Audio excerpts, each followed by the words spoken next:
আমার প্রিয় বন্ধুরা, আজকে যে ঘটনাটা বলছি সম্পূর্ণ দেখো, প্রাণ খুলে হাসো এবং নিজের আয়ু আর সৌভাগ্য দুটোকেই বাড়িয়ে নাও।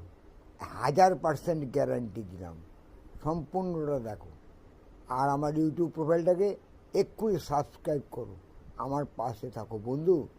হাসতে হাসতে এই ভিডিওটা দেখলে পেটে খিল ধরে যাবে।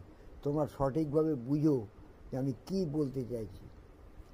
শোনো এবার, একটা পুরো পরিবার, অর্থাৎ ছেলে, বাবা, বউ, ছেলের সন্তান এবং নাতি নাতনি সবাই মিলে একটা 4 চাকা স্করপিও গাড়ি করে অনেক দূরে বেড়াতে যাচ্ছিল।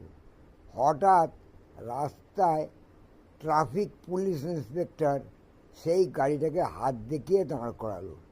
দাঁড় করিয়ে সেই ছেলেটাকে বলছে, অর্থাৎ ড্রাইভারকে বলছে যে, দাদা, আজকে পরিবহন সুরক্ষা দিবস, আপনি সিট বেল্ট লাগিয়ে সঠিক নিয়মে সুন্দরভাবে গাড়ি চালিয়ে যাচ্ছেন, এই জন্য সরকার আপনাকে 5,000 টাকা পুরস্কারে পুরস্কৃত করলো।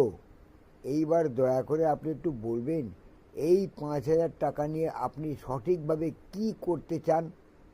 তখন সেই ছেলেটা বলল, আমি প্রথমে ওই 5,000 টাকা নিয়ে গাড়ির ড্রাইভিং লাইসেন্স বানাবো। সেই শুনে ওর পেছনে বসে থাকা তার স্ত্রী বলছে, আরে কি মদ খেয়ে যা তা বকছো, তোমার কোনো কাণ্ডজ্ঞান নেই? হ্যাঁ, তুমি ড্রাইভিং লাইসেন্স কেন বানাতে যাবে? তুমি মদ খেয়ে গাড়ি চালাচ্ছ, আগে নিজে সুস্থ হও। এইসব চেঁচামেচিতে পেছনে বৃদ্ধ বাবা বসেছিল, তার ঘুম ভেঙে গেল। সে ঘুমোচ্ছিল।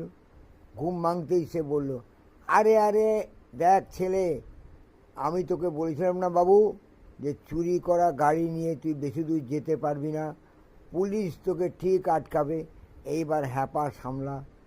সেই শুনে ট্রাফিক ইন্সপেক্টর বেহুশ হয়ে পড়ে গেল।